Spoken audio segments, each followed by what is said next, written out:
Happy Thanksgiving, YouTube. Okay, in the United States, we have a holiday called Thanksgiving. It's a dual holiday. It's part harvest festival, part honoring the traditions of the Native Americans and the English Puritans that came here. It's somewhat mythological, but it was always, when I was a child, it celebrated the unity of the Native people and the Caucasian people that came here from Europe. And it was always well-meaning. However, in recent years, I have seen the holiday, and it's not even recent years. I'm talking from the time I was a child, late childhood, early teenage years. It started mutating into a holiday that is no longer even a holiday. It's become early Christmas. It's a celebration of capitalism and spending and how much we can buy.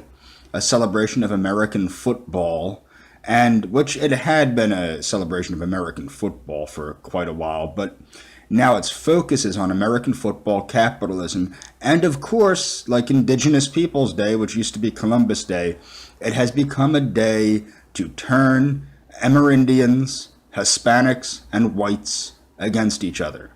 This is pathetic and stupid. In fact, in Massachusetts, I believe it is, it's celebrated by the Indians as they call it, they equate it to the Holocaust, which is absurd. Now, the problem is, in my opinion, that this turning against one another is what the elites do to keep us in a state of permanent exploitation. In my personal opinion, and this is my opinion, every United States citizen needs to work to reclaim, especially those of us that call ourselves Pan-Americans, although I might be the only one, I think. We need to reclaim Thanksgiving as a day of unity.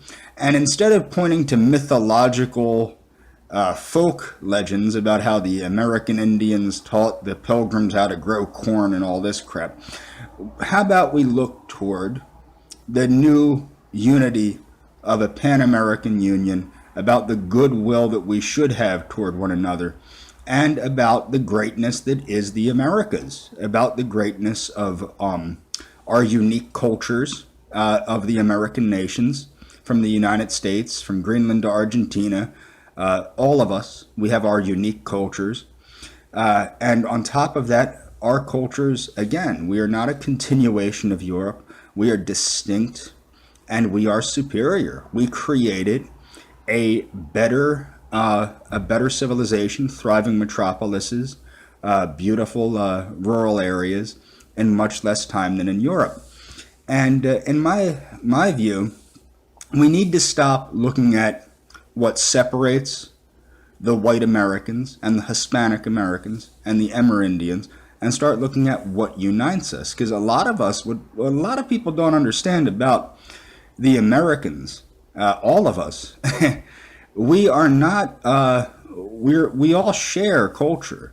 In the United States, there's a lot of crossbreeding that took place. The Metis people, or Metis, depending on how you want to say it, are basically mestizos. It's the same deal as what happened in the Spanish American Empire, but with the French and the Anglos, a mixture of the Amerindians, Germanics, English, and French, which created what's called the Metis, which is French for mixture.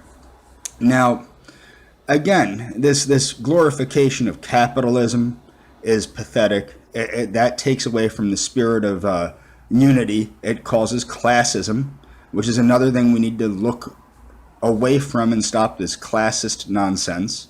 What I've seen is a lot of and I talked about this the other day. What you see, especially with I call it the fascistic fascism, which is or fascistic fashion, I should say. It's gotten to the point where we need to reclaim a revolution of the flesh. Because what's going on now is you have the cosmetics industry and the fashion industry causing unrealistic beauty standards, which are giving this impression that you can buy beauty, you can buy style, you can buy health, and it's turning people away from working towards actually cultivating themselves. And that's about all I have to say. I'm getting a little bit off topic. None of my videos are scripted, unlike some folks. Happy Thanksgiving.